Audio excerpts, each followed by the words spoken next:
பொதுவாக மலம் கழிக்கும் போது வந்து வலியோடு சேர்த்து ரத்தம் வரும். சில பேர் நினைப்பாங்க அது வந்து பைல்ஸாக இருக்குமோ அப்படின்னு. ஆனால் அது பைல்ஸாக இருக்காது. ஒருவேளை வந்து ஏனல் ஃபிஷராக இருக்கலாம், அதாவது ஆசனவாய் வெடிப்பாக இருக்கலாம்.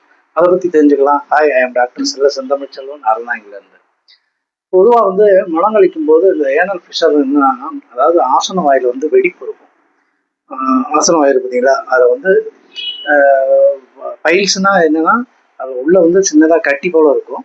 ஆனால் வெடிப்புக்கு என்ன ஆகும்னா, ஆசன வாயை சுற்றி சின்ன சின்னதாக கிழிஞ்சு பிளவு போல ஏற்பட்டு வெடிப்பாக இருக்கும்.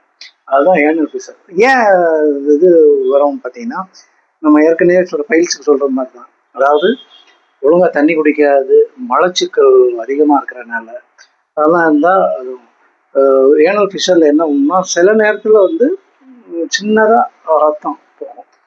பைல்ஸுக்கு போகிற மாதிரி ரத்தம் போகாது. இது வந்து சின்னதாக கிழிஞ்சு ரத்தம் போகும். சரி, ஏனல் ஃபிஷர் இருக்குங்களா? இப்போ ஏனல் ஃபிஷருக்கு வந்து நல்லா தண்ணி குடிக்கணும். வராமல் இருக்குன்னா என்ன பண்ணணும்? நல்லா தண்ணி குடிக்கணும். ரொம்ப நேரம் போயிட்டு பாத்ரூமில் உட்காந்துருக்காதீங்க.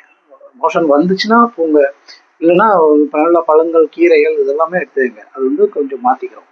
அதோட சேர்த்து ஹோமியோபதி மருந்து சாப்பிட்டீங்கன்னா நல்ல ஆரோக்கியமாகவும் சேஃபாகவும் உங்களுக்கு வந்து இதுலேருந்து நீங்கள் தப்பிச்சுக்கலாம், ஏனல் ஃபிஷர்லேருந்து. நன்றி, வணக்கம்.